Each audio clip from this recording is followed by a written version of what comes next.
Kawhi Leonard, James Harden, Big Zoo, Norman Powell absolutely dominated the Denver Nuggets tonight to go up 2-1 in the series, have another game here in LA, and man, things are starting to look good here for this LA Clippers team. Now, the first thing that I noticed when I watched this game was the offensive rebounding capabilities. Not only did Chris Dunn have four of them, but Big Zoo had 5 offensive rebounds in this game, was a plus 21, and in the second quarter played a massive role in a nice 30-19 run. Right here, we see a Kawhi Leonard 3 up, no good. Look at us boxing out here down low, getting a second chance look, missing the second chance look, and getting a third chance opportunity and getting a layup to go. And in this video, what I wanted to do is kind of break down the film of this game and show you exactly how this Clippers team just went up 2-1 in this series and are now looking really, really good.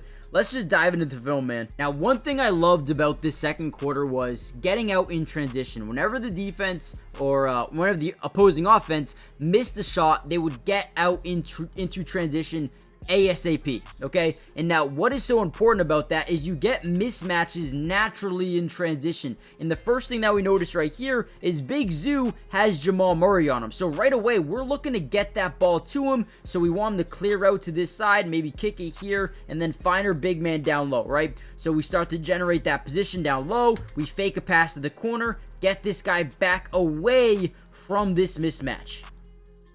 Now again, Bogey is going to kick it to Big Zoo. Now we have this mismatch. We create that weak side rotation down low. But guess what? That's not a big man either. They have no one covering Big Zoo down low, and he gets an easy layup out of it. So this is why we want to move in transition, make sure they aren't able to set up in their half-court set. And now we have clear mismatches pretty much everywhere on the floor, and Big Zoo just dominates him. Let's go.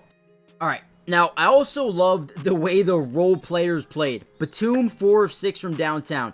Derrick Jones Jr., 4 of 8 from the field, 2 of 3 from downtown. Norman Powell went off, right? Big Zoo went off. Chris Dunn had 8 rebounds in this game. Love it, right? Now, on this play, we're going to get what we call a give and go DHO. Okay, this stands for a dribble handoff. Now, as we kick it over to Big Zoo, all we want to do is curl right off this thing, go, get the ball, initiate this offense where we set this screen, we come off this thing hard, and we roll Big Zoo to the basket, and we spread out the floor, force this defense either to stay patient or help out on the roll to the basket. So as Bogey gets this ball, we initiate that double team in that free lane to the basket. You start to see the defense rotate over just a little bit to guard that roll. And now Derrick Jones is wide open in this left side corner. Right, so Bogey kicks out, we get late rotation, but look at Derrick Jones' ability to not hesitate and pull up this 3, and this was a big-time shot that ignited another run here for the Clippers, and the Denver Nuggets just could not keep up at this point. Here we go, another DHO here from Big Zoo and Bogey. Now we try to hit them with the pocket pass. Now, off that screen as we roll Big Zoo to the basket, you're going to see a pocket open up right here. Now, unfortunately, this pass does not work the way we want it to, as we boom. Should have been a kickball violation, but luckily, they didn't call it. Now, at this point in time, you think, oh no, this could go really bad. But Kawhi Leonard is a different breed, okay? And I don't even want to show his offensive highlights of this game. He's just such a good player. You guys know that, right? So look at him hustle, get the ball back, kick back to Bogey, and now watch this. As they pick up with Aaron Gordon, Bogey's wide open. You see Jamal Murray start to stagger and play that gap defense where they don't want him driving, and they have to play that roll to the basket by Big Zoo still. So now all we're going to do here is drive and spray. As we drive in, we create rotation by Jamal Murray. We spray out to the corner.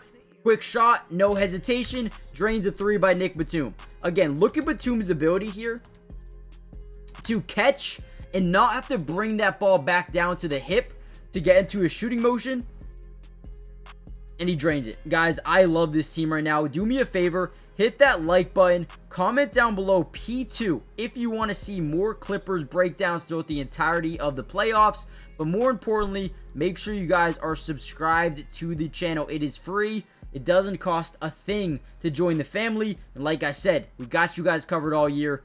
So do it, and let's go back into the film. All right, another great play here by the offense. I think they had about 25 dimes tonight. Not bad. Would like to see that number go up just a little bit, but they still played. I mean, I don't know why I'm critiquing anything, man.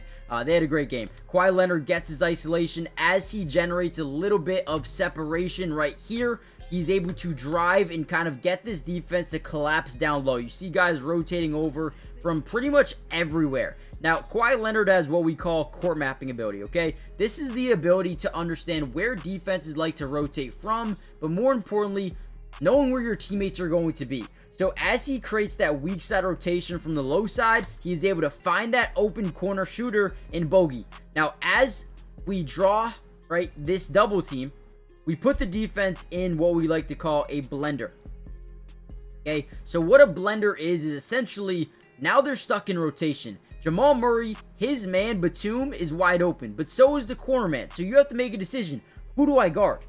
So boom, he kicks out to Bogey. Now Bogey has plenty of room here. And as this last defender, you got to run him off the three-point line. So usually these guys are in full sprint and their job is to get them off that line. So what he does, pump fake, get him up in the air, and now we have a wide open three. Again, the ball movement tonight, a little bit of luck, a little bit of, help from the LA hoop. Gets it to go. 50-37, you establish this lead in this game, and Denver could never really come back from it. All right, here we go once again. Now we're going to call for this high pick and roll, and because Kawhi Leonard is so good, he calls for the defense to overcommit up. Now, as we come off this thing and roll Big Zoo to the basket, all we're doing is reading how the defense picks this up. So they send that double team. Once again, we initiate them into a blender of a defense. Now, the thing we love about this team right here, the Nuggets playing them, they don't have rim protectors down low. I mean, Aaron Gordon maybe can block some shots here and there, but as we generate that double, we find Big Zoo, and now he's got a mismatch down low on Michael Porter Jr. He's able to dribble, put up a layup, and get it to go. This offense is extremely dynamic right now, and they are doing a phenomenal job moving the ball in space, finding open shooters, and dominating. Now, I don't even want to cover the fourth quarter. They did amazing. However, we will post a part 2 to this video if you guys want it, and we'll cover that fourth quarter. They went on a 27-13 run in the fourth quarter to ice this game, go up 2-1. Still, game 4 in LA. If you want that breakdown, comment down below P2. Hit the like button, subscribe, join the family, turn on post notifications. And guys, I'm telling you, a lot more Clippers videos are coming out very, very soon. Stay patient, and we might even see you tomorrow. And with that being said, have a good night. Peace. Actually, wait. Before I get out of here, I forgot to ask you, comment down below a series prediction. Do you think the Clippers win the next 2 games and end it? Or do you think this potentially goes 6 or 7 games? What do you think? I want to know your guys' opinion because right now, Clippers look good. They have to win the next game and things could get really interesting. So let me know, and now peace.